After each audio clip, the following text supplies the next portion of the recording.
¿Qué tal? ¿Cómo les va? Qué gusto, ¿eh? De nuevo con ustedes, con alguna complicación técnica en el momento de arrancar, pero ya estamos, saben ustedes, haciendo las primeras transmisiones en directo, en vivo, a través del canal de YouTube, y eso, bueno, trae alguna que otra complicación, hasta que quede del todo normalizado la provisión del servicio aquí para Urbana TV. ¿Cómo pasaron el fin de semana? ¿Bien? Bueno, agradable la jornada en cuanto al clima, y el clima político más o menos, ¿no? Con montones de situaciones repudiables que nos preocupan, que nos indignan. Vamos a estar hablando a lo largo del programa de muchas de ellas, algunas que se dieron en la ciudad de Buenos Aires, otras que se dan en el exterior, en fin, situaciones que tienen que ver con las condiciones económicas a las cuales el gobierno de Mauricio Macri está sometiendo a nuestra sociedad, a nuestro pueblo. Y el dato político del fin de semana tuvo que ver con las elecciones en la provincia de Neuquén. Había una expectativa muy pronunciada acerca de qué podía suceder allí en la provincia del sur de la República Argentina, una provincia que es gobernada desde el año 1962 por el Movimiento Popular Neuquino. No ha perdido una sola elección. En esta ocasión comenzó a circular la idea de una posible paridad entre el candidato del Movimiento Popular Neuquino y el candidato de Unidad Ciudadana. Algunos se montaron en ese tren de la euforia, otros se montaron en esas posibilidades para generar temores, para generar fantasmas. Estoy hablando de los grandes grupos de comunicación impulsados por el propio gobierno nacional. Lo concreto que se votó ayer en Neuquén. Y así terminaron los resultados con el 98,27% de las mesas escrutadas, 39,92% para Omar Gutiérrez, el candidato, el actual gobernador que iba por la reelección del MPN, 39,92%. Segunda ubicación para el Frente Neuquino, Unidad Ciudadana y todo el peronismo, ahí fue todo junto, el peronismo, 26,06%. La tercera colocación para Cambiemos, para el candidato de Mauricio Macri, que obtuvo el 15,13% de los votos. Jorge Sobis, que supo ser gobernador de Neuquén, hombre del Movimiento Popular Neuquino, fue separado, obtuvo casi 10 puntos. Bueno, viendo estos datos, uno puede decir, la provincia de Neuquén no se nacionalizó, votó con una lógica local, más allá que el deseo de los grandes medios, insisto, era presentar la posibilidad de un triunfo del candidato del peronismo, Río Seco, como el cuco, el monstruo que podía alterar las inversiones, que podía destrozar la inversión de Vaca Muerta. Le adjudicaron a la supuesta paridad electoral previa en las encuestas en la provincia de Neuquén la corrida del dólar. O sea, el gobierno nacional y varios analistas decían, no, el dólar sufrió esta disparada, o sea, hubo una devaluación de casi 10 puntos.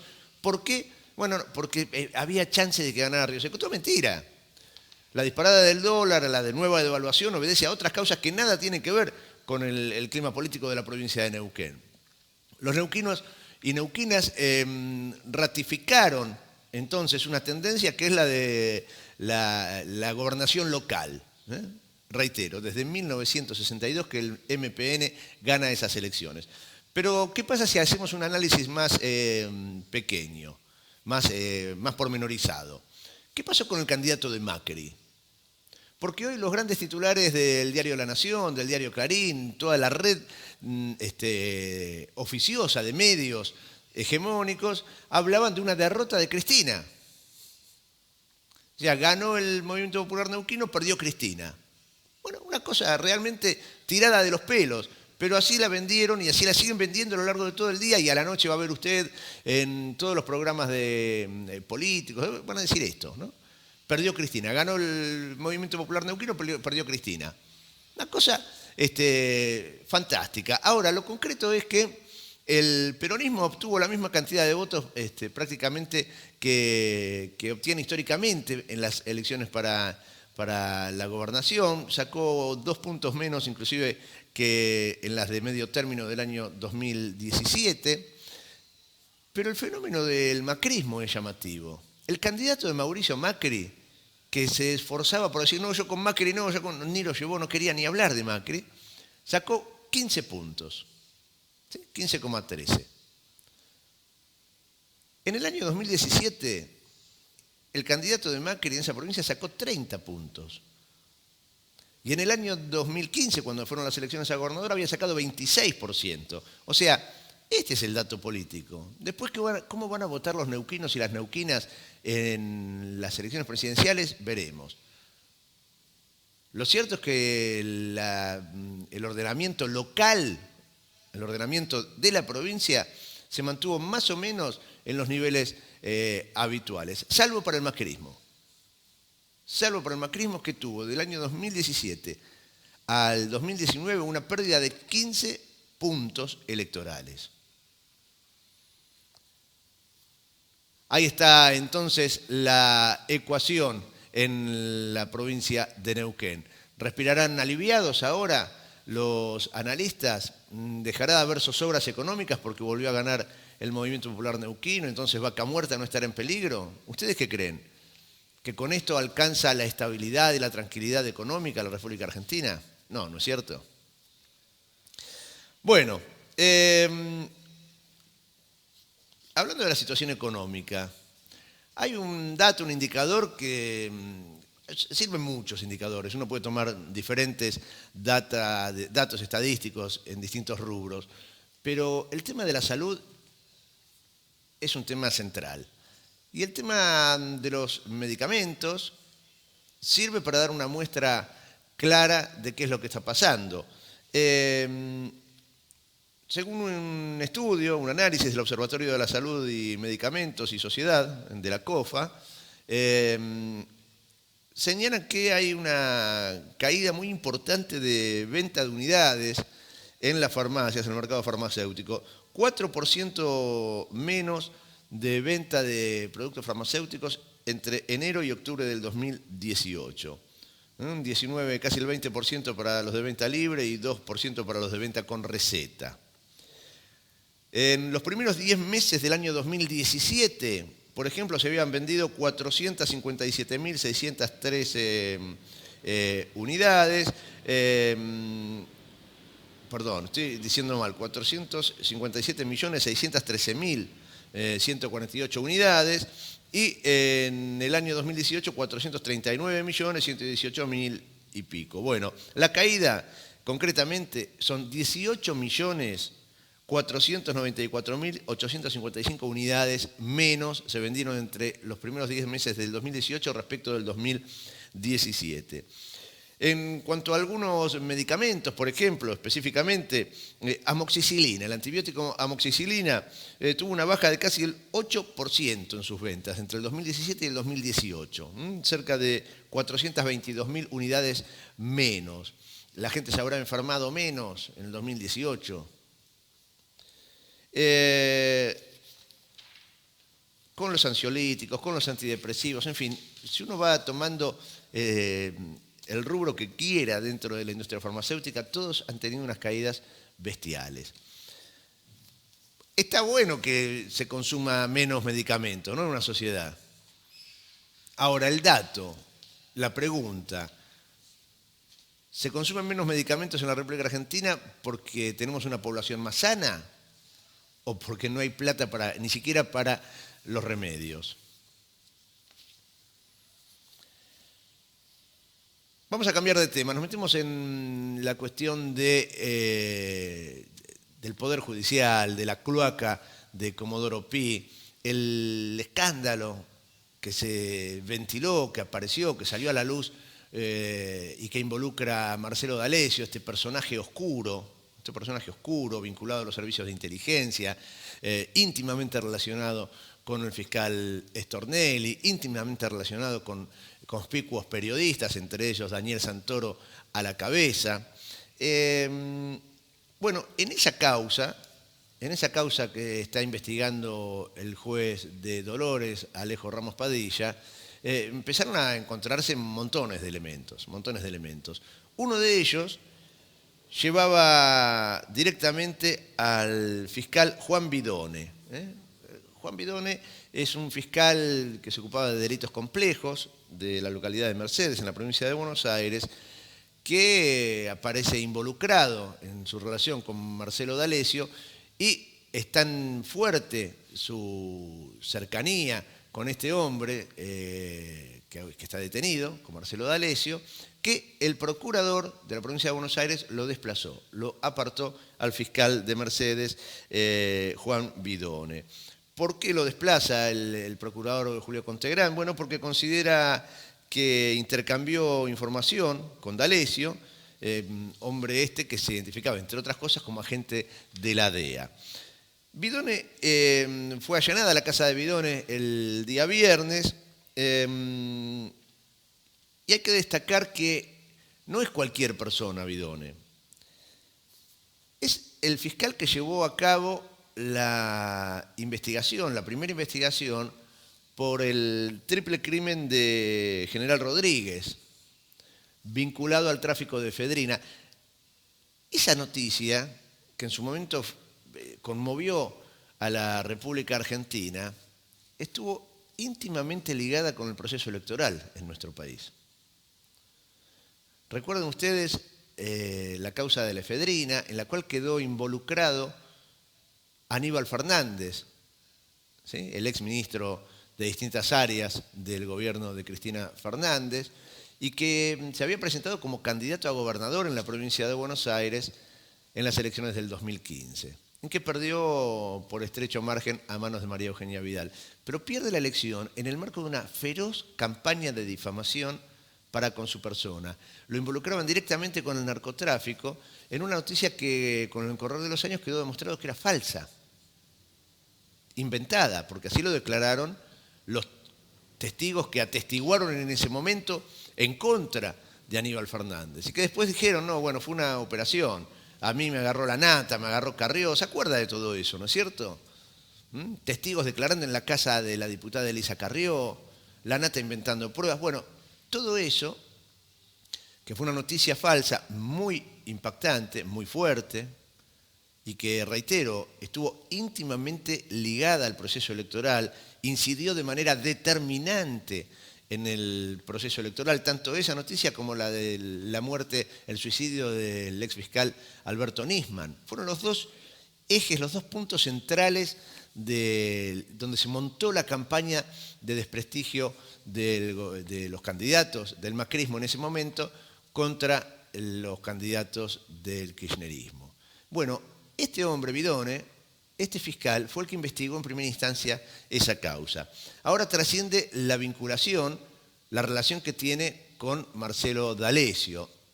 El propio Bidone se presentó la semana pasada a declarar, a prestar declaración testimonial ante la fiscal federal Alejandra Mangano, acá en Comodoro Pi.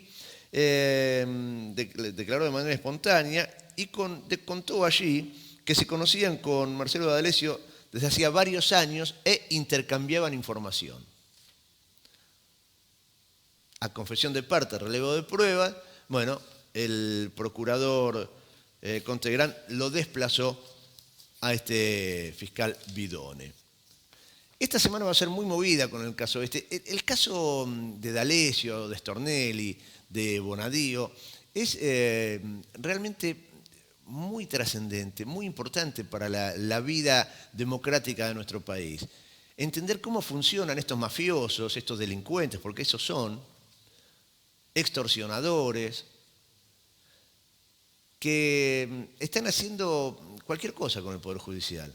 Han armado la causa de las fotocopias de los cuadernos, tienen decenas de personas presas, con inventos.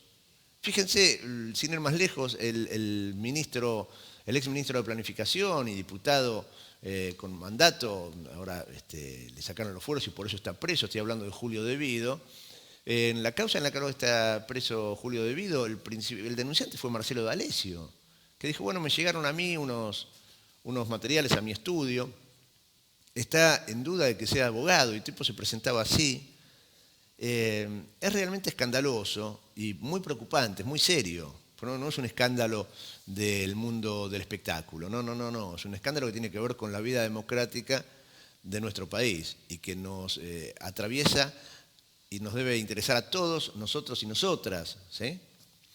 En este sentido, el día miércoles va a ir al Congreso de la Nación el juez de Dolores, Alejo Ramos Padilla, porque desde la Comisión de Libertad de Expresión, que integra Leopoldo Moró, entre otros, lograron invitarlo para que explique, a partir de la relación que tiene Marcelo D'Alessio, Stornelli, en el seguimiento, en las escuchas, para con otros periodistas, que ya son públicamente conocidas, ¿no? La relación entre Daniel Santoro, el periodista de Daniel Santoro y Marcelo D'Alessio, que festejaban juntos en sus casas, tocaban piano, se ponían disfraces y salían a cenar con sus esposas. Bueno, en fin, una relación muy, muy cercana y trascendió, quedó expuesta en la causa, que ejercían investigación sobre otros periodistas, sobre los colegas de Santoro. Esos que se reúnen en el programa Gorilas Sueltos, en la medianoche, cerca de la medianoche del Canal América. Bueno, resulta que este hombre los investigaba a los propios periodistas que eran sus compañeros. Bueno, desastroso, un escándalo de punta a punta. Bueno, vamos a tener la posibilidad de escuchar al juez Ramos Padilla en una sesión pública que va a haber en la Comisión de Libertad de Expresión el día miércoles en el Congreso. Muy importante va a ser la presencia del juez allí en el Congreso de la Nación y que escuchemos con atención lo que diga. Pero, además, en el día de hoy hubo una presentación que realizó el diputado nacional Guillermo Carmona, en la cual está citando, invitando al embajador de los Estados Unidos de Norteamérica en la Argentina, el señor Edward Prado, a quien vemos aquí en imagen. ¿Cómo le va, Edward? ¿Bien? Bueno, este hombre, embajador de los Estados Unidos en nuestro país, está siendo citado por Guillermo Carmona, está pidiendo el diputado Guillermo Carmona que se lo cite para aclarar algunas situaciones. Miren el proyecto que se presentó en la Cámara de Diputados, que dice claramente que se lo cita, se lo invita al señor embajador de los Estados Unidos de América ante la República Argentina, el señor Edward Prado, a concurrir a una reunión con los y las diputadas integrantes de la Comisión de Relaciones Exteriores y Culto de la Honorable Cámara de Diputados de la Nación para abordar distintos aspectos relacionados con la supuesta vinculación del señor Marcelo Sebastián D'Alessio con organismos oficiales dependientes del gobierno de los Estados Unidos de América, que habría sido invocada en reiteradas circunstancias por tal persona y que son objeto de la investigación judicial en la causa número 88/2019, caratulada D'Alessio Marcelo Sebastián sobre asociación ilícita y otro, que tramita ante el Juzgado Federal de Dolores, provincia de Buenos Aires. Esta es una resolución de la Cámara de Diputados, insisto, proyecto presentado por el diputado Guillermo Carmona, para citar al embajador estadounidense y que aclare, porque claro, Marcelo D'Alessio se presentaba en los canales de televisión inclusive, haciendo alarde de su relación con la DEA. En todos lados lo presentaban como especialista en narcotráfico. Marcelo D'Alessio está documentado allí en la causa, reuniones en el Ministerio de Seguridad, participó de operativos de todo tipo al lado de la ministra de Inseguridad, Patricia Bullrich. En fin, entonces le pide a Guillermo Carmona que vaya ante los representantes del pueblo de la Nación Argentina en el Congreso a dar explicaciones. Pero fíjense qué interesante lo que dice el proyecto del diputado Carmona en los fundamentos de esta resolución.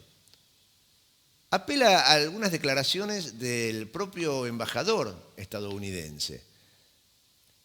Estimamos que la comparecencia del señor embajador de los Estados Unidos ante la República Argentina, señor Edward Prado, podría aportar a la clarificación de los hechos investigados por el Poder Judicial en la referida causa. Al respecto, debe tenerse en cuenta que el señor embajador Prado ha manifestado en reiteradas ocasiones su interés en mejorar la confianza en la justicia. En ocasión de la entrevista ante la Comisión de Relaciones Exteriores del Senado estadounidense, previa a su designación como embajador, expresó que sé cuán importante es el Estado de Derecho y cuán importante puede ser una rama judicial fuerte e independiente para un país que va a ser una democracia sólida. Mi intención es continuar trabajando con los abogados y jueces de la Argentina para mejorar el sistema judicial y fortalecer la confianza de la gente en el sistema judicial. Esto lo dijo el embajador Eduard Prado en una entrevista al diario La Nación publicada en el año 2018. ¿Ustedes se dan cuenta de la gravedad de esto que dijo el embajador estadounidense en Argentina? ¿Tomaron nota de la barbarie, de la impunidad con la cual habla esta gente en Argentina? Ahí dice claramente, voy a continuar trabajando con los jueces de la República Argentina. A ver, pongámoslo de nuevo, por favor. Eddie, en cámara ese último párrafo. Vamos a leerlo detenidamente una vez más, porque yo no salgo de mi asombro. El embajador estadounidense, esto lo dijo ante el Senado de la Nación y lo dijo después en un reportaje ante el Senado estadounidense, ¿no? Y después lo dijo en un reportaje en el 8 de marzo del 2018. Sé cuán importante es el Estado de Derecho y cuán importante puede ser una rama judicial fuerte e independiente para un país que va a ser una democracia sólida. Esto dice el embajador estadounidense, Argentina va a ser una democracia sólida. No es una democracia sólida porque a ojos de Estados Unidos no lo es. Pero además, continuamos con eso, dice el embajador estadounidense, mi intención es continuar trabajando con los abogados y jueces de la Argentina para mejorar el sistema judicial y fortalecer la confianza de la gente en el sistema. A ver, ¿cómo es que va a continuar trabajando el embajador estadounidense? ¿Qué carajo tiene que hacer el embajador estadounidense con los abogados y jueces de la Argentina? Esa es la tarea. Imagínese usted esta declaración al revés. Que el embajador argentino en Estados Unidos diga, mire, yo voy a trabajar con los jueces y abogados de Estados Unidos para mejorar el poder judicial en este país. Pero es una cosa insólita, inaudita. Tal es el grado de sumisión, de genuflexión y de pérdida de soberanía que tiene nuestro país de la mano de Mauricio Macri. Una barbaridad, pero una barbaridad. Las declaraciones del embajador estadounidense. En buena hora saludamos y felicitamos al diputado Guillermo Carmona, que lo cita al Congreso de la Nación. Esperemos que vaya, ¿no? Esperemos que concurra, esperemos que los otros diputados, con algo de dignidad, poquito de dignidad, un poquito de sentido de nación, de pertenencia a una nación, poquito así, no les pedimos mucho, porque sabemos que les cuesta a muchos diputados nacionales tener algo de dignidad nacional, pero poquito nada más. Aprobar este proyecto y que se lo cite y que vaya el embajador estadounidense a rendir cuentas de esto que dijo y de la relación que nos aclare, además, si existe o no vínculo formal entre Marcelo D'Alessio y la Embajada de Estados Unidos o el gobierno estadounidense con alguna de sus dependencias. Bien, siguiendo con... Me voy a sentar un cachito porque me cansé. Ya me entré, monté en cólera, así que mejor me calmo un poquito, tomo asiento. Marcos Peña, jefe de gabinete de ministros de la Nación, en campaña. Entonces, fin de semana y aparición en los dos principales diarios, el diario Clarín y el diario La Nación. Sendos reportajes, sendas entrevistas ¿Qué dice Marcos Peña? Lo mismo que dijo Mauricio Macri en el discurso de apertura de las sesiones ordinarias del Congreso de la Nación. Estamos mejor que en el 2015. No, le juro que es verdad, ¿eh? Lo dijo nuevamente. Me dice, bueno, hicieron el acting con el presidente, fue al Congreso, se enojó un poco, ¿no? Puso cara así como de desencajado, una cara de desencajado, el mismo personaje que tiempo atrás en una entrevista televisiva dijo, les puedo hacer mucho daño, si me enojo les puedo hacer daño, ¿no? Y después apareció en el Congreso de la Nación, sulfurado, ¿no? El tipo.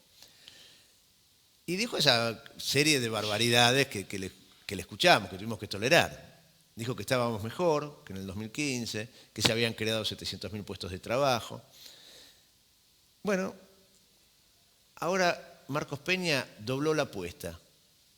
Reitera ese eslogan, pero dice, en todas las variables la Argentina está mejor que en el 2015. Cuando uno mira dónde estábamos en el 2015, teníamos cepo cambiario, tarifas congeladas y distorsionadas, no sabíamos cuánto era la inflación, no había libertad de comercio y teníamos un déficit fiscal altísimo. En todas esas variables, dijo Marcos Peña, hemos encarado el camino de la solución. Bueno, Trascartón afirma que en las elecciones los argentinos no van a votar mirando los índices económicos porque el corazón de la decisión tiene que ver con algo muchísimo más profundo que la inflación del último mes. Esto dijo, entre otras tantas cosas, Marcos Peña. Bueno, usted evalúe si estábamos mejor, si estábamos igual, si estábamos peor. Tiene una habilidad para mentir ¿no? con mucha convicción y tienen el aparato comunicacional súper aceitado como para hacernos creer eso. Pero dice algo Marcos Peña con lo cual yo estoy de acuerdo. Dice que los argentinos votarán mirando los índices, no votarán mirando los índices económicos, porque el corazón de la decisión tiene que ver con algo muchísimo más profundo que la inflación del último mes. No sé si será exacto esto, creo que va a haber muchos argentinos y argentinas que van a votar en base a lo que es su realidad económica coyuntural, dramática, porque ha empeorado de manera dramática desde que Macri está en la presidencia, pero él dice que está en juego algo mucho más profundo que la inflación del último mes. Y es así. Es así. Está en juego algo mucho más profundo que la inflación del último mes.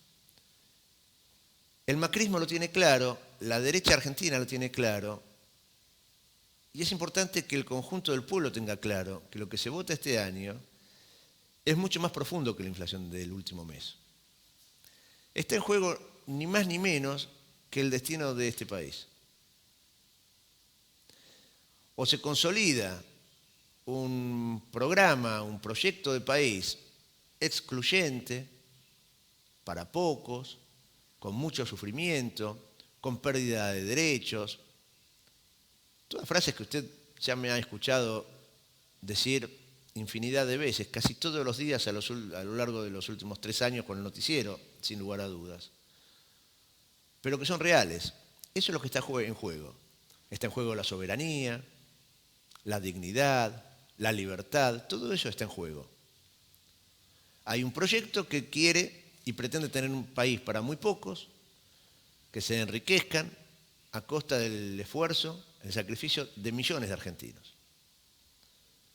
Hay un proyecto que pretende entregar los recursos naturales de los argentinos a las grandes potencias, para seguir manteniendo esa posición de privilegio de esos sectores, de esos pequeños sectores oligárquicos en la Argentina. Y hay otro proyecto que necesita encontrar una síntesis política, que es mayoritario y que tiene que expresarse en las urnas, Porque si no, cuando uno juega sin convicción contra un equipo que está convencido de lo que quiere, que sabe lo que quiere y que no tiene ningún tipo de escrúpulos para llevar adelante y alcanzar ese objetivo, es probable que le vaya mal, aún siendo mayoría, a aquellos que no tienen convicción. Entonces hay que tener la firme convicción que lo que está en juego es el destino de esta patria en las elecciones de este año.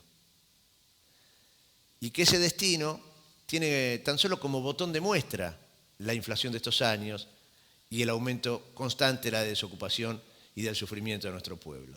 Eso es tan solo un botón de muestra de lo que va a pasar si vuelve a ganar el macrismo las elecciones en octubre de este año.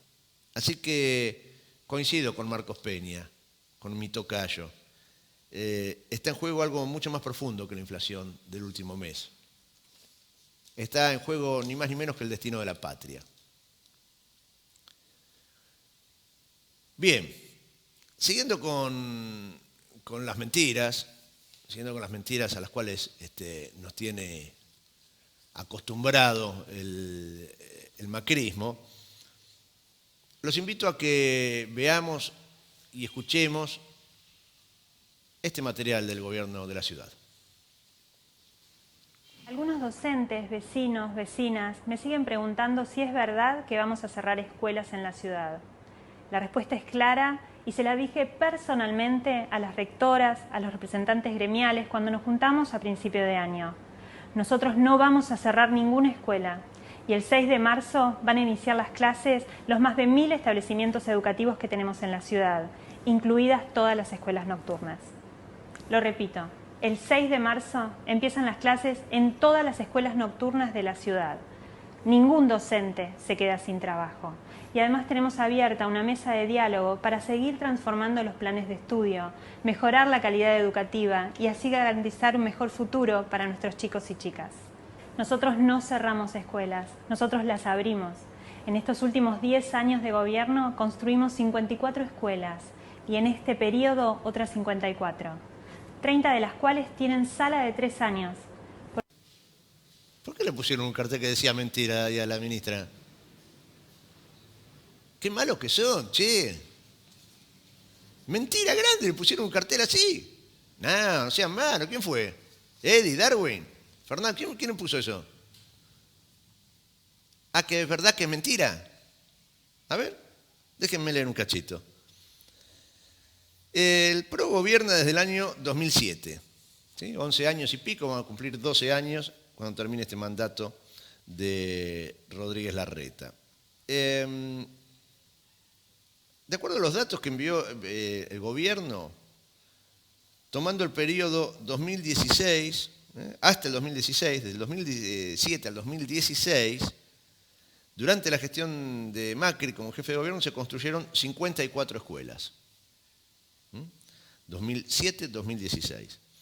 De esas, 37 se crearon y en 17 se reemplazó el edificio de una institución que ya existía. Estos son datos que chequeó la gente de chequeado.com. Este es el lugar que se dedica a chequear noticias, comparar datos oficiales, que todo el mundo toma a esta gente de chequeado como gente neutral, objetiva. Ahora, de esas 54 escuelas que se crearon durante el gobierno de Mauricio Macri, 9, al menos 9, no fueron planeadas ni construidas durante la gestión de Macri. Las terminó Macri o terminó los trámites administrativos. Por otra parte, respecto de 54 escuelas que Acuña, la ministra, mencionó en el video, supuestamente realizadas durante el gobierno de Rodríguez Larreta, la verdad es que solamente hay terminadas 19 escuelas. Hay otras 30 escuelas que están en obra y en 5 casos todavía no comenzó la construcción. O están en licitación o no fueron adjudicadas o perjudicadas, pero bueno, datos del gobierno, hay 5 casos que no están. Este informe no dice nada del escándalo de las escuelas que aparecen en el portal del gobierno de la ciudad como terminadas, como finalizadas y que son baldío. Sin ir más lejos, el próximo sábado va a haber un festival de la educación pública, de los distintos sectores de la educación pública de la Ciudad de Buenos Aires, ahí en la calle Pepirí, donde debía estar funcionando una escuela, que aparece en la página de internet del gobierno de la ciudad como una escuela terminada, y hay un baldío, ¿sí? Tal y como se lo digo. Se lo conté ya días anteriores, lo reitero, porque hay que machacar, porque uno es una barbaridad tan grande que dice, bueno, no puede ser, mentira. No, es verdad. En la página del gobierno de la ciudad uno ingresa en las escuelas en obras o finalizadas y aparecen algunas como terminadas y ni siquiera existen, son baldíos. Eso pasa con el gobierno de Rodríguez Larreta.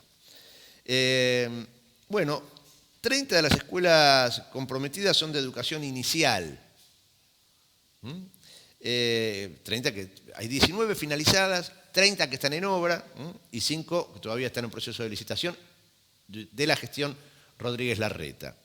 De las comprometidas, de esas 30 comprometidas, de esas escuelas 30 de las comprometidas son de educación inicial. Esto, claro, está vinculado directamente con la falta de vacantes para ese sector. Recuerden que hubo presentaciones oficiales, se judicializó el tema, hubo pedidos de informes en la legislatura. El propio gobierno de Rodríguez Larreta terminó confirmando que había una faltante de 10.651 vacantes en las escuelas. Bueno, de acuerdo al relevamiento realizado en base a los datos aportados por el propio gobierno de la ciudad, en 4 jardines infantiles de los ya construidos se alcanzó una matrícula menor a la comprometida. Citan 2 casos, el de la escuela infantil número 8 del distrito 15 de Villa Urquiza. Ahí se había comprometido Larreta a crear 250 vacantes y en realidad estuvieron disponibles menos de la mitad, solo 119 vacantes.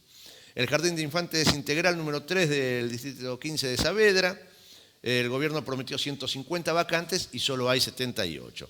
Bueno, algunos datos de la mentira macrista en la ciudad de Buenos Aires.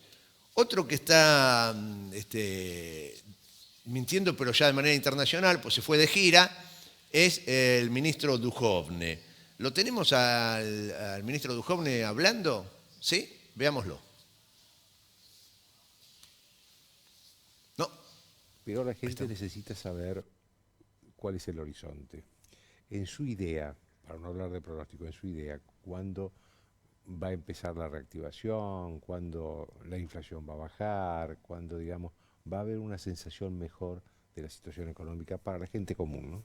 Yo creo que hay que plantear la secuencia. La película. La película es que después de un año 2018 muy difícil, en donde el tipo de cambio se movió muy fuerte, tuvimos muchos meses aún de traspaso de esa depreciación a los precios domésticos. Eso va cediendo lentamente y en la medida también en que terminen los ajustes de los precios regulados, donde tenemos la electricidad en febrero y el gas en abril, pero luego ya tenemos un escenario muy despejado en términos de precios regulados, vamos a ver una inflación más baja. Eso es consistente con salarios reales que van a recuperarse, puesto que... Es el maravilloso mundo de Mau, ¿no? Digamos, un país que vaya a saber uno cuál es, el país de las maravillas. Los tipos con cara de piedra sostienen datos que son... una tomada de pelo, porque la verdad que uno debe tomarlo como una provocación, porque si no, ¿cómo entender esto? Que digan con esa cara de póker que estamos mejor que en el 2015, que todos los indicadores son mejores, que estamos en el camino correcto, que estamos haciendo lo que había que hacer, ¿no? Que la inflación es menor. Dicen que la inflación es menor que la del gobierno anterior, pero hay que ser cara dura. Pero hay que ser cara de piedra en serio. Al menos para él no debe ser lo mismo. Este hombre debe tener más gastos, seguro. Seguro. Piense usted que vivía en un baldío, ¿no? Y ahora tiene una propiedad grande, tiene que pagar impuestos por una propiedad grande en la ciudad de Buenos Aires. Antes lo tenía declarado como un baldío, entonces pagaba menos. Tiene mayores gastos este hombre. No sé cómo se arregla, pobre Duhovne. Pero la verdad que todos los datos que vuelca el ministro respecto a la inflación son mentirosos, son falsos. El dato de inflación del último año es bestial. El INDEC señala que es la inflación más alta desde el año 1991. O sea, hemos retrocedido tanto con este gobierno, tanto, que a uno la verdad que lo cansa tener que repetir las cifras. Mire, en el año 2014, recordemos, el año pasado la inflación fue del 47,6%. ¿Sí? En el año 2014, tomando, como no le creen al INDEC y demás, si tomamos en cuenta los datos del Instituto, la Dirección de Estadística y Censo de la Ciudad de Buenos Aires, o del Centro Cifra, que mide a 9 provincias y toma esos datos estadísticos, según el IPC de la Ciudad de Buenos Aires, en el año 2014, con Cristina Fernández de Kirchner en el gobierno, año del pico inflacionario, la inflación fue del 38%. El año pasado, según el mismo índice de la Ciudad de Buenos Aires, fue el 48%.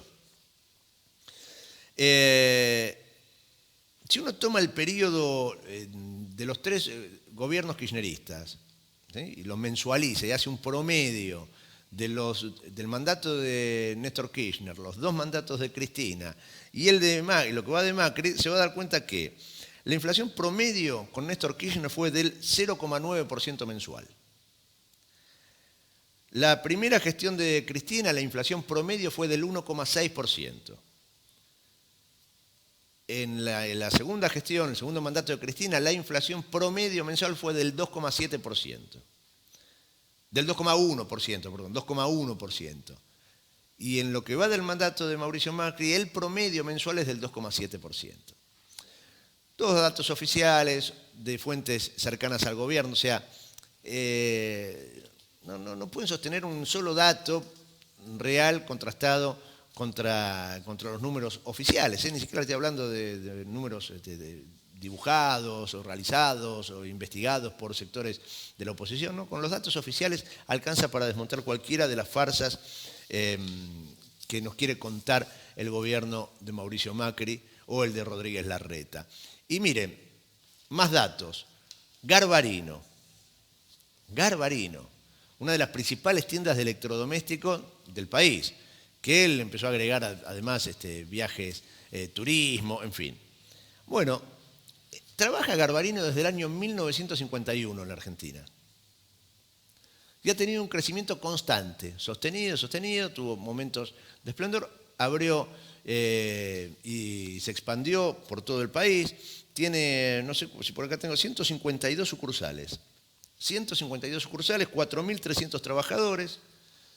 Es una cadena importante, Garbarino. Fíjense todos los servicios que da, ¿no? Bueno, anunció Garbarino que le va a pagar a sus trabajadores el 50% del salario. 50% del sueldo le va a pagar Garbarino a sus trabajadores este mes. No tiene plata. No le puede pagar el sueldo. Garbarino no le puede pagar el sueldo a sus trabajadores. Esta es la realidad. La compañía, dicen, está con un problema de liquidez y no quiere retrasar el pago de los salarios. Vamos a abonar la mitad del sueldo. Trataremos de anunciar en breve cuándo se cancelará el resto. Esta es la verdad de los datos. Esta es la verdad de los datos. Son los datos de la realidad, no del dibujo de Duhovne, del dibujo de Larreta. Mire, en lo que tiene que ver con los medios de comunicación, les cuento, cerró la FM 104.3, RQP, una FM que estaba entre las 10 primeras del rating, bien digo, y cerró. Quedaron en la calle varios de sus periodistas. En Tierra del Fuego, BGH suspendió 830 trabajadores, van a cobrar el 70% de su salario hasta el 18 de abril, abrió un plan de retiros voluntarios. En Córdoba, en la localidad de Ferreira, donde está instalada la firma Iveco, la planta de Iveco, suspendió 900 trabajadores. Imagínense ustedes, yo no sé cuántos habitantes tendrá la localidad de Ferreira, en Córdoba, pero que la planta de Iveco suspenda 900 trabajadores y habla un plan de retiro voluntario, mamita, ¿no? Mamita, qué lejos está la realidad de los discursos de Macri, de Peña, de Duhovne. Bueno, vamos a cambiar de tema. La tengo en línea a la diputada, a la legisladora porteña, Andrea Conde, para charlar con ella acerca de algo que sucedió ayer en la ciudad de Buenos Aires, en el barrio de San Telmo, donde se desató una feroz represión a los trabajadores, a los artesanos, trabajadores de la economía informal, no formal, que fueron salvajemente reprimidos una vez más por la policía de Horacio Rodríguez Larreta. Buen día, Andrea, ¿cómo estás? ¿Cómo están ustedes? A ver, esperen un cachito que tengo que resolver una cuestión técnica. Ahí estamos mejor. ¿Me escuchás bien? Más o menos, pero voy a intentar, a ver, cualquier cosa te digo. Bueno, a ver, ahí cómo estamos. A ver, dale. Bueno, intentémoslo. dale. Contanos un poquito qué pasó ayer en San Telmo. Bueno, ayer, como bien decías, la policía de la ciudad reprimió a los artesanos y las artesanas que estaban manifestándose pacíficamente en la feria de San Telmo, en la calle Defensa. Hubo 18 detenidos, estuvimos anoche en la comisaría. La verdad que, en primer lugar, lo que hay que decir es que las detenciones fueron arbitrarias y sin los procedimientos adecuados. Lo que realizó la policía fue una cacería brutal, donde golpearon salvajemente a los artesanos, pero también a turistas que visitaban la feria. Y que yo había, por ejemplo, anoche hablaba con la mamá de una piba que estaba vendiendo panes, pasaba por ahí vendiendo panes rellenos, y a otra persona, no me acuerdo si era un chico o una chica, que me contaba también un familiar que estaba filmando cómo estaba llevada a cabo la represión y que los gasearon. La policía entró y golpeó brutalmente y persiguió por la feria a quienes estaban ahí, que obviamente cuando empezaron los gases empezó la correría, y lo que sucedió fue una verdadera cacería. Lo que nosotros venimos diciendo es, esa feria hace 15 años que está trabajando en San Telmo, esos artesanos y esas artesanas es su puesto, es su lugar de laburo, y el gobierno de la ciudad no resuelve este tema, y lo que hace, en vez de salir a resolverlo, es salir a reprimir a los trabajadores y las trabajadoras que están tratando de ganarse un mango para poder comer. Entonces, Andrea, ahí sí. mientras hablamos con vos, vamos a poner también en pantalla varios de los videos que circularon en la jornada de ayer. Fue llamativa la actitud, ahí estamos viendo lo que pasaba en San Telmo. La policía que reprimió inclusive a turistas, ¿no? Una cosa bestial. ¿Cuántas detenciones hubo registradas? 18 detenciones. En este momento pasaron toda la noche, además es otro tema, ¿no? Estuvieron toda la noche presos, y recién ahora fue pasar una conferencia de prensa al mediodía a la puerta de Paseo Colón, de la Fiscalía, y ahora en este momento están empezando a alargarlos. Un procedimiento también inusual, porque tantas horas detenidos, y están recién ahora largándolos, pero por supuesto estas detenciones fueron completamente arbitrarias. Hay que ver, hay un grupo de la Defensoría Pública, un grupo de abogados haciéndose cargo de la situación y siguiendo esta situación, pero estamos lo que estamos diciendo es los artesanos y las artesanas tienen derecho a trabajar, como hace 15 años que lo vienen haciendo ahí, y este domingo otra vez van a ir, por supuesto, a movilizarse y a pacíficamente a pedir por sus derechos, ¿no? Bueno, sí, hablábamos hace un rato por línea privada con el abogado Adrián Albor, y nos contaba que en este momento justo estaban algunos de los detenidos brindando declaración indagatoria. Exactamente. Andrea, no es la primera vez que se ve este accionar represivo por parte de la policía de la ciudad de Buenos Aires. ¿Hay alguna posibilidad de control sobre el accionar de la policía que fue transferida a la ciudad y que desde que está en manos de Rodríguez Larreta no hace más que ablandar cabezas a base de bastonazos? Sí, bueno, desde la legislatura venimos denunciando estos abusos policiales y sobre todo o sobre todo y también en manifestaciones o en este tipo de procedimientos, la ley de seguridad integral es una ley que tiene controles y para esto, pero lo que pasa es que el gobierno de la ciudad sistemáticamente establece otras maneras de proceder en el espacio público que tienen que ver justamente con detenciones, con golpizas, con gases lacrimógenos. Sí, la verdad que estamos desde la Defensoría del Pueblo, desde la legislatura, denunciando y articulando algunos mecanismos con resultados no muy positivos, porque ellos tienen, como ustedes saben, acá en la legislatura una mayoría absoluta y después esta forma de proceder en la calle, que lo único que quieren hacer, por supuesto, con la represión es que cada vez haya menos manifestaciones en la calle, y también lo que venimos denunciando hace rato, esta intencionalidad, y pongo muchas comillas ya, de limpiar la calle de quienes tienen que ir a ganarse el mango ahí, ¿no? Digo, no solamente con los artesanos y artesanas, también pasa con los vendedores ambulantes, pasa con los manteros, pasa con los limpiavidrios y con los cuidacoches. Digo, esta actitud del gobierno de la ciudad hacia quienes están laburando en la calle, porque en estos momentos ajustes hay cada vez más gente laburando en la calle, es una actitud del gobierno de la ciudad que está claramente buscando estamos tratando de que no suceda eso en la calle. Entonces digo, hay un tema bastante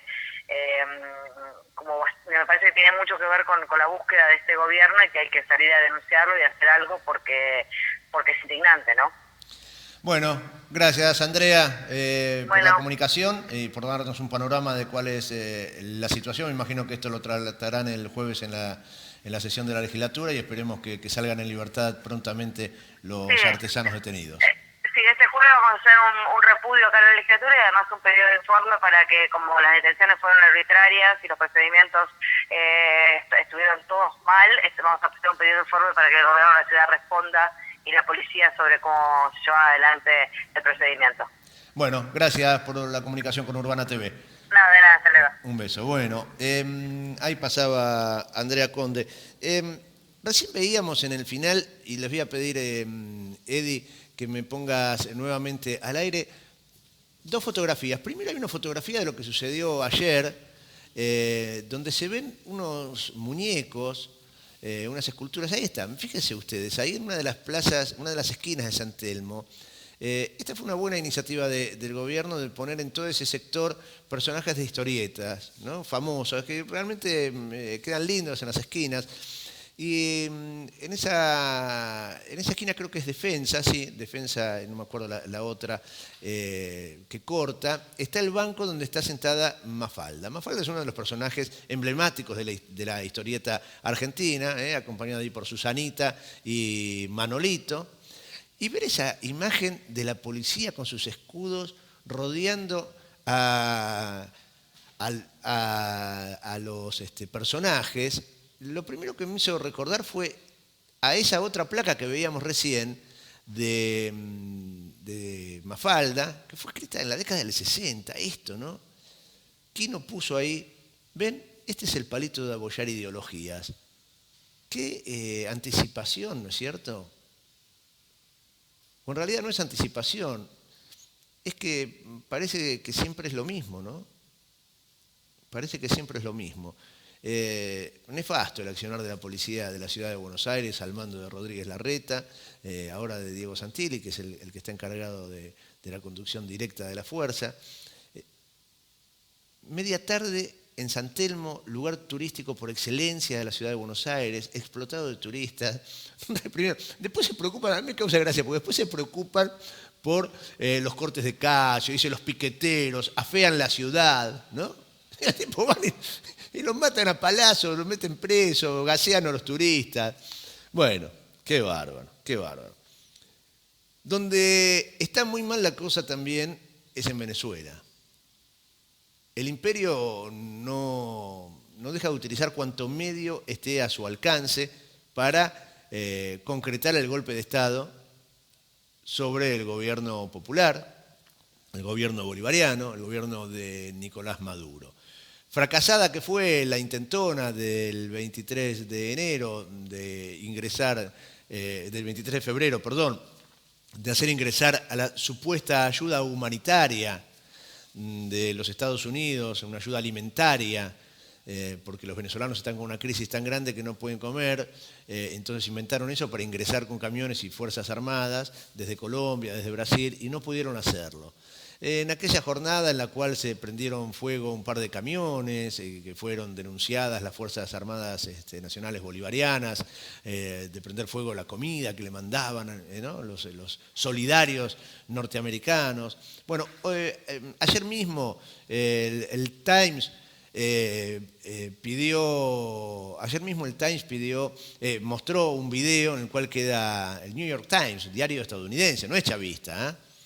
Y publicó un video en el cual queda demostrado que en aquel 23 de febrero los que prendieron fuego a los camiones fueron los integrantes de las guarimbas o los que están al servicio de Estados Unidos, de Guaidó y del ejército colombiano, ¿no? Quedó claramente expuesto allí en ese material. Pero ahora, no contentos con eso y luego del fracaso de Guaidó en su recorrida internacional, fueron por más. Y realizaron un atentado gravísimo que dejó sin luz durante varios días a Venezuela, porque atentaron contra la principal planta generadora de electricidad.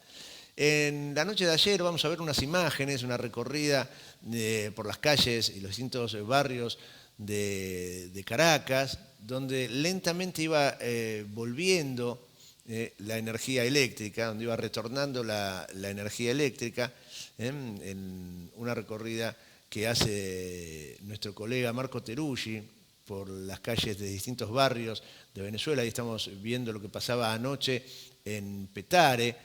Esto es de la avenida Francisco Solano, una de las avenidas principales ahí en Caracas, como de a poco iba volviendo, pero fíjense la oscuridad, ¿no? Un apagón. Dejaron sin luz a todo el país.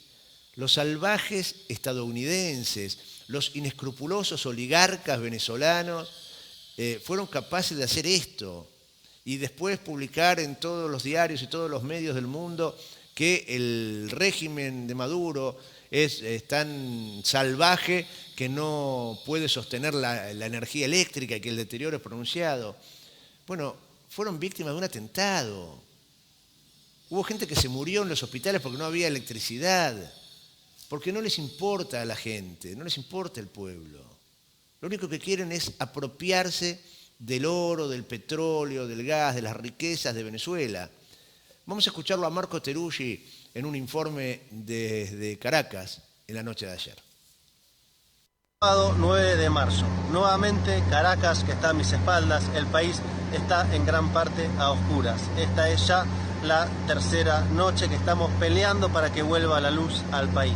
Pensemos a quién le beneficia eso y quién pierde con esto. ¿Por qué? En esta situación donde se sabe que hay un intento de sacar a Nicolás Maduro, hay de repente un apagón de estas dimensiones como nunca antes se había visto. Acá lo han dicho, es un sabotaje que tiene múltiples dimensiones donde pierde la gente común, opositores, chavistas, sea quien sea, por el agua, por la electricidad, en el transporte, en la comunicación, en la salud. Esto golpea sobre la gente. ¿Por qué el gobierno quisiera hacer esto? Realmente puede ser una casualidad que justo ahora un servicio que dicen sería ineficiente presentara esta dimensión de problema. No, esto es un saboteo. Hay que pensar quién está orquestando, qué intereses hay detrás de esto y por qué justamente buscan hacer un cuadro de caotización. Hasta el momento la gente ha respondido con tranquilidad, con preocupación, con zozobra por la situación, porque no se sabe cuándo se va a lograr restablecer, pero la estrategia, si quería que la gente se volcase a la calle a intentar acciones violentas, no ha funcionado. Hay un resguardo popular, hemos estado recorriendo Caracas y hay una situación de normalidad que esperemos se mantenga durante toda la noche. Así que acá hay una pelea, es una batalla por la electricidad, hay un plan, hay una intención de que eso no funcione, estamos en pleno desarrollo de los acontecimientos.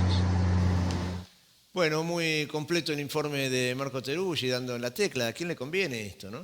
¿Al servicio de quién está el apagón? Pero el sábado también hubo una movilización, una vez más, impactante movilización en Caracas de respaldo al gobierno de Nicolás Maduro. Veamos un pequeño fragmento y escuchemos la palabra de Nicolás Maduro denunciando justamente este ataque cibernético, dijo el presidente de la República Bolivariana de Venezuela. Ellos son los autores intelectuales y materiales de este ataque y han utilizado tecnología de alto nivel que solo tiene el gobierno de Estados Unidos en el mundo. Han utilizado armas de alta tecnología y se va a saber cómo fue. Siempre todo se sabe porque Dios está con nosotros y la verdad aflorará. De dónde lo hicieron, cómo lo hicieron, quién lo hizo. Ustedes verán. Y así es, ¿no? El sabotaje a Venezuela. Lo dijimos, si tanto les interesa, tanto les importa el hambre de Venezuela, la situación de falta de medicamentos y demás, miren, es muy sencillo, muchachos, levanten el bloqueo.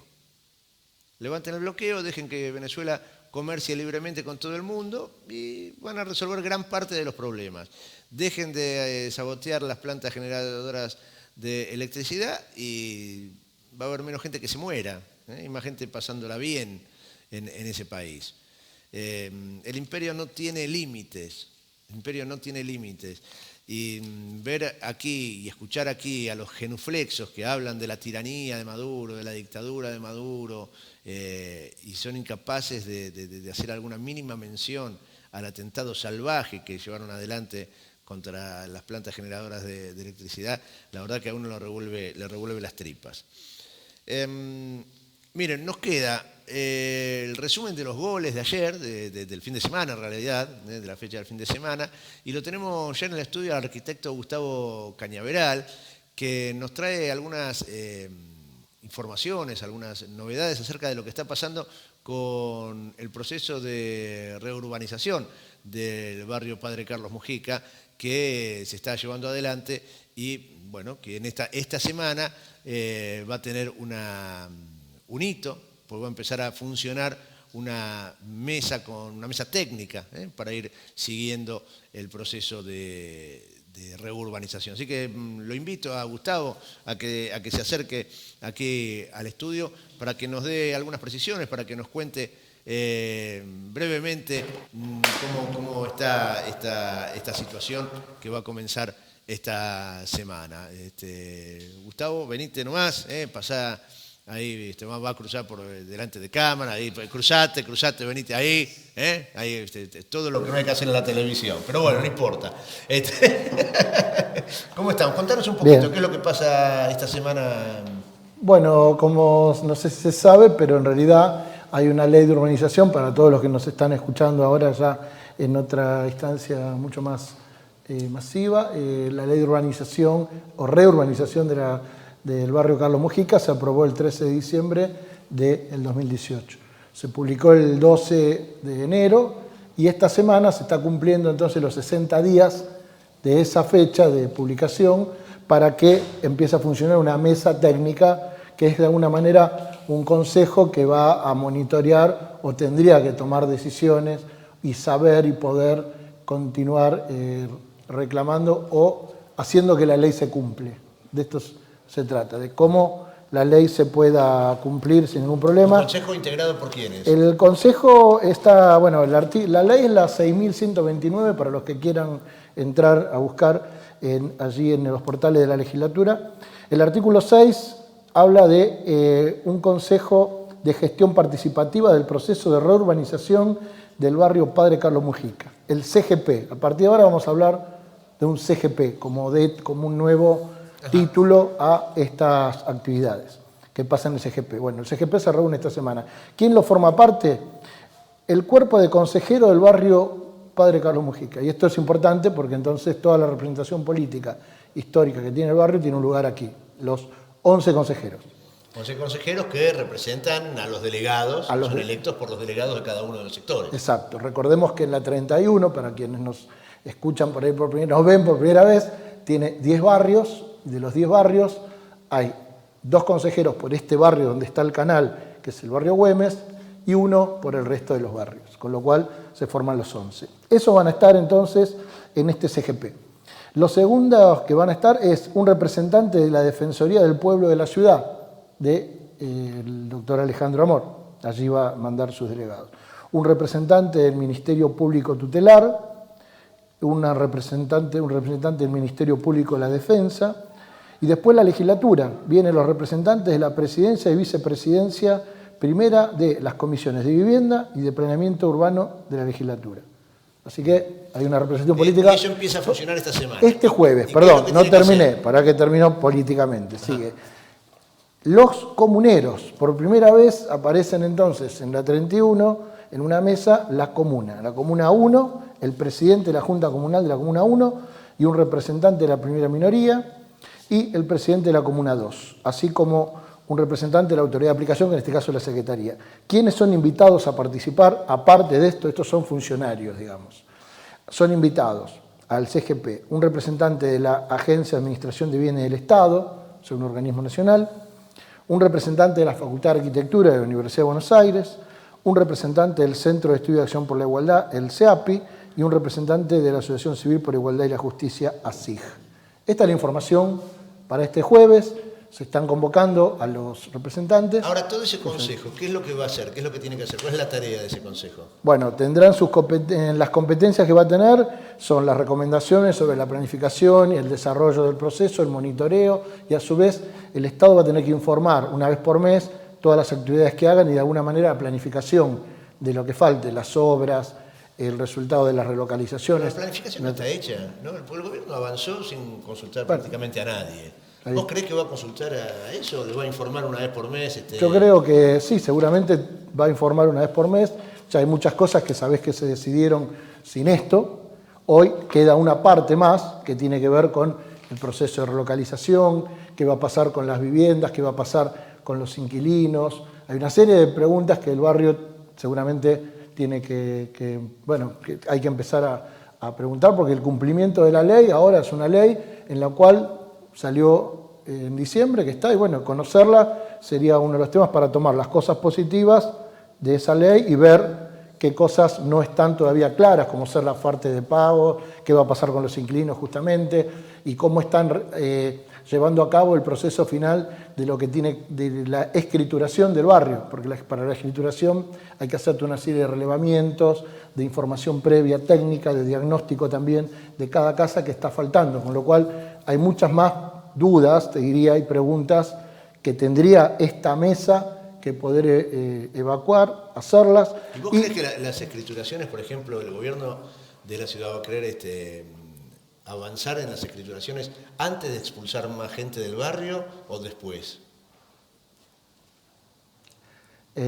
Bueno, creo que tendría que estar escriturando ya, así que para eso te digo, no es lo que está pasando. Teóricamente este mes o el próximo ya tendría que estar escriturando y entregando las escrituras de todo lo que el barrio hoy ya por ley tiene derecho. Así que, bueno, esperemos que ocurra. Sí, el dato importante acá es que, por ahí lo que señalaba Gustavo, es que hay una ley, se sancionó una ley muy controvertida, con mucha discusión, con mucha oposición de amplios sectores, entre ellos nosotros, criticando profundamente la falta de participación, como, digamos, mal hecho, digamos, porque había un proceso histórico que venía más o menos bien y que el gobierno de Larreta se encargó de destrozar, más allá que en el medio se pueden haber hecho alguna cosa que esté mejor que otra, si es que lo hubiera. Pero a pesar de eso, se sancionó una ley, y dentro de la ley hay algunos aspectos que son de defensa de los vecinos. Y es importante conocer cuáles son esos derechos que tienen, ¿no? Entonces, lo primero es conocer la ley, por lo menos para tomarse de aquellos aspectos que son favorables y hacer que se cumplan eso, porque si no, es tierra arrasada esto. Ya sabemos que lo que está a la orden del día en esta gestión de Rodríguez Larrete, de la Secretaría, es al servicio de los negocios, no de los intereses de los vecinos. Así que más vale estar atentos, más vale poner un ojo en el funcionamiento de ese consejo, conocer bien qué es lo que dice la ley para poder tener de dónde defenderse, ¿no? Sí, así es. Así que bueno, estaremos informando. Vamos a estar informando entonces. Gustavo, vamos a hacer el seguimiento nosotros de qué es lo que pasa con todo eso. ¿Querés que veamos unos goles? Bueno, ya que ganaste, a ver, dale. Ayer ganamos el clásico, A los Subeldía ganaron. No, Sí. a los estudiantes. Bueno, a los estudiantes. 10 10 años, muy bien, 10 años que no nos pueden ganar un clásico. Bueno, vamos a ver el show de goles de esta fecha de la Superliga del fútbol argentino. Me dejaron solo para hacer. Este no es Esto es River, en la noche de ayer, el último partido que cerró la jornada, que puso el triunfo de River sobre los tucumanos, que lo pone en zona de copas. Vamos a ver el partido que disputaron el sábado de la noche, San Lorenzo y Boca, un partido con polémica, un gran gol de Zárate, el primero, un zapatazo hermoso, el 2-0 de Nández, el uruguayo, y Villa para coronar una muy buena jornada del colombiano, anotando el 3-0, San Lorenzo que no da pie con bola, anda de capa caída. El sábado se jugó también el partido entre Racing, el puntero, y Colón. Ganaba Colón con un penal desde el primer tiempo y cuando faltaban 2 minutos, alcanzó la igualdad la Academia. Y acá viene el cabezazo de Albertengo con el 7 en la cabeza para poner 1-0. Ahí estábamos. Por eso estoy así de afónico, ¿no? Bueno, acá estamos con Argentinos, no con Huracán ni San Martín de Tucumán, perdón.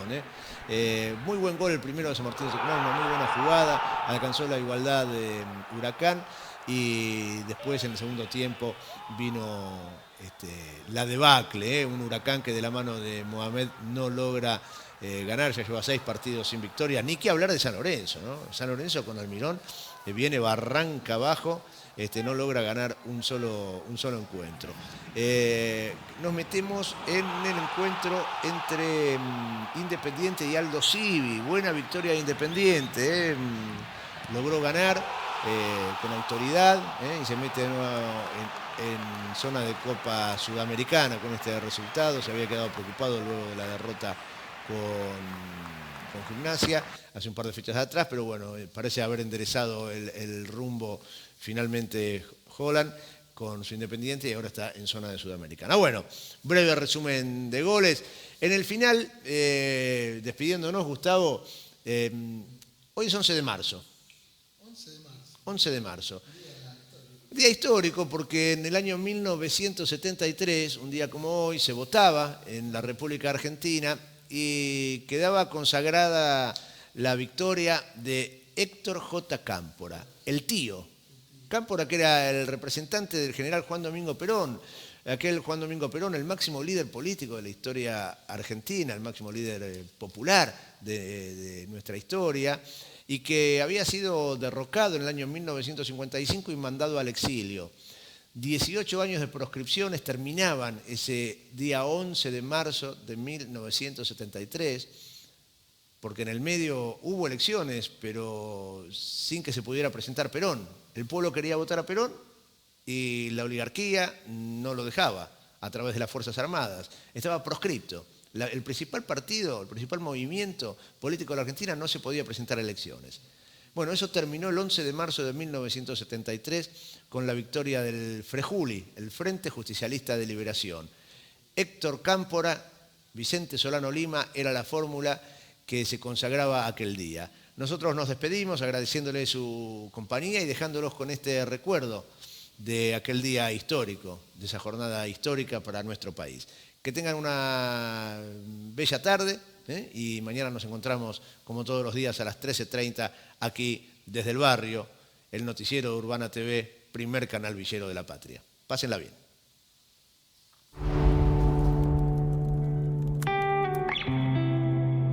El 16 de septiembre de 1955, un golpe de Estado derroca al gobierno del general Perón. Se abre entonces una etapa de gran inestabilidad institucional marcada por dictaduras y gobiernos constitucionales débiles. A pesar del violento marco de proscripción y censura, la lucha popular no se detiene. Este escenario comienza a desgastar a la dictadura. Que supere las antinomias del pasado e inicie una nueva etapa promisoria en la historia de la República.